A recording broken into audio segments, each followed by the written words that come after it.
बहुत समय पहले की बात है। एक घने और शांत जंगल में जानवर आपस में मिलजुल कर रहते थे। इस जंगल का राजा था शेरू, एक ताकतवर, तेज और बेहद घमंडी शेर। उसकी दहाड़ सुनते ही जंगल का हर जीव डर के मारे सहम जाता। धीरे धीरे शेरू का व्यवहार बदलने लगा। अब वह हर किसी पर अपनी ताकत दिखाने लगा। किसी की बात नहीं सुनता था, किसी से सलाह भी नहीं लेता था।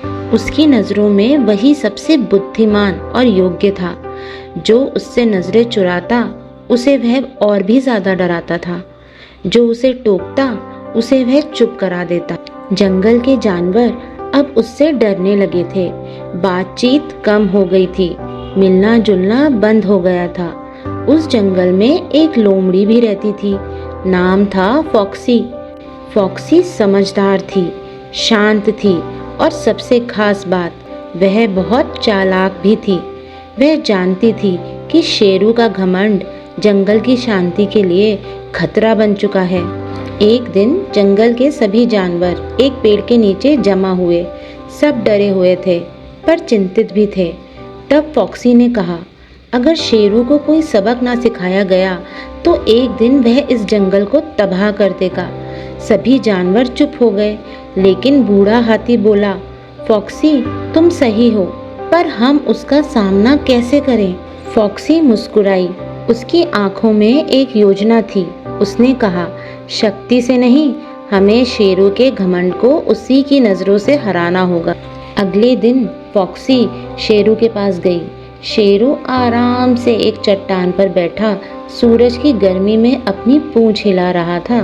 फॉक्सी बोली, महाराज, मैंने कुछ सुना है जो आपको जानना चाहिए। जंगल के दक्षिण में एक और शेर आया है। वह खुद को असली राजा कहता है और आपके कमजोर होने की बात फैला रहा है। शेरू की आंखें गुस्से से जल उठी।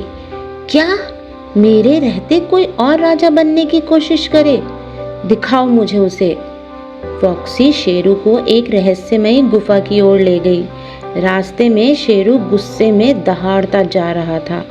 उसकी हर दहाड़ से पेड़ हिल रहे थे।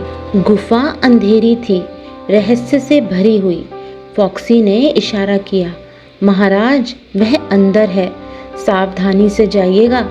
शेरू गुफा के भीतर गया। सामने उसे एक और शेर दिखाई दिया, बिल्कुल उसके जैसा। वही आंखें, वही चाल, वही गरज। शेरू गुस्से में दहाड़ा और उस पर झपटा, लेकिन वह तो एक दर्पण था। हर बार जब वह हमला करता उसका पंजा शीशे से टकराता। शीशा टूटने लगा और शेरू को चोटें आने लगी। आखिरकार वह थककर गिर पड़ा। उसी वक्त फॉक्सी अंदर आई और बोली, महाराज वह कोई और नहीं, आप ही थे। आपने अपने ही घमंड के प्रतिबिंब पर हमला किया है। शेरू कुछ नहीं बोल सका। उसे अपनी गलती का एहसास हो गया था। वह उठा, फॉक्सी की ओर देखा और सिर झुका लिया। अगले दिन शेरू ने जंगल के सभी जानवरों को बुलाया। उनके सामने उसने कहा, मैंने हमेशा अपनी ताकत पर घमंड किया है, लेकिन आज मैं जान गया कि ताकत नहीं, समझ सबसे बड़ी शक्ति है। मैं वादा करता हूँ कि आज से मैं एक अच्छा राजा बनूंगा, विनम्र और सबकी सुनने वाला। उस दिन के बाद शेरू बदल गया। वह जानवरों की बातें सुनता, उनकी मदद करता और हर फैसला फॉक्सी से पूछ कर लेता।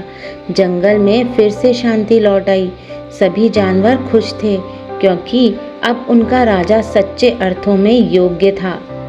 बच्चों, घमंड चाहे जितना भी बड़ा हो, अंत में वह व्यक्ति को ही स्वयं नुकसान पहुंचाता है। जो विनम्र होता है वही सच्चा राजा कहलाता है।